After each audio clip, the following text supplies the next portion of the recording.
পারিবারিক কলহের জের ধরে চট্টগ্রামের সাতকানিয়ায় ছেলের ছুরিকাঘাতে পিতার মর্মান্তিক মৃত্যু হয়েছে।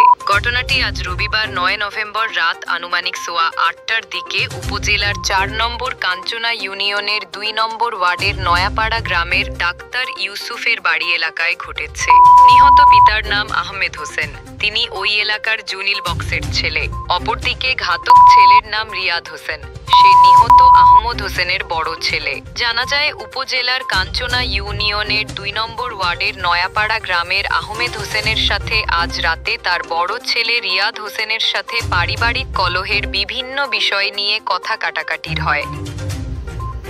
এক পর্যায়ে ছেলে রিয়াদ তার হাতে থাকা ধারালো ছুরি দিয়ে তার পিতার গলার ডান পাশে ছুরিকাঘাত করলে তিনি গুরুতর আহত হয়ে মাটিতে পড়ে যান। আহতাবস্থায় এলাকাবাসী সহ বাড়ির লোকজন তাকে সাতকানিয়া উপজেলা স্বাস্থ্য কমপ্লেক্স নিয়ে আসলে কর্তব্যরত চিকিৎসক তাকে মৃত ঘোষণা করেন।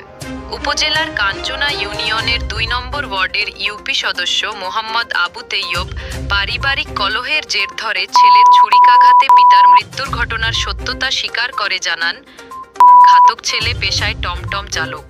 দীর্ঘদিন ধরে পারিবারিক বিভিন্ন বিষয় নিয়ে তাদের মধ্যে বিরোধ চলছিল। সাতকানিয়া থানার উপপরিদর্শক এসআই মোহাম্মদ জহির আমিন জানান, নিহতের মৃতদেহ বর্তমানে উপজেলা স্বাস্থ্য কমপ্লেক্স সাতকানিয়াতে আছে। সুরতহাল শেষে ময়নাতদন্তের জন্য চট্টগ্রাম মেডিকেল কলেজ হাসপাতালে মর্গে প্রেরণ করা হবে।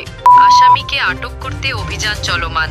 ভিকটিমের পরিবারের পক্ষ থেকে মামলা করার বিষয়টি প্রক্রিয়াধীন।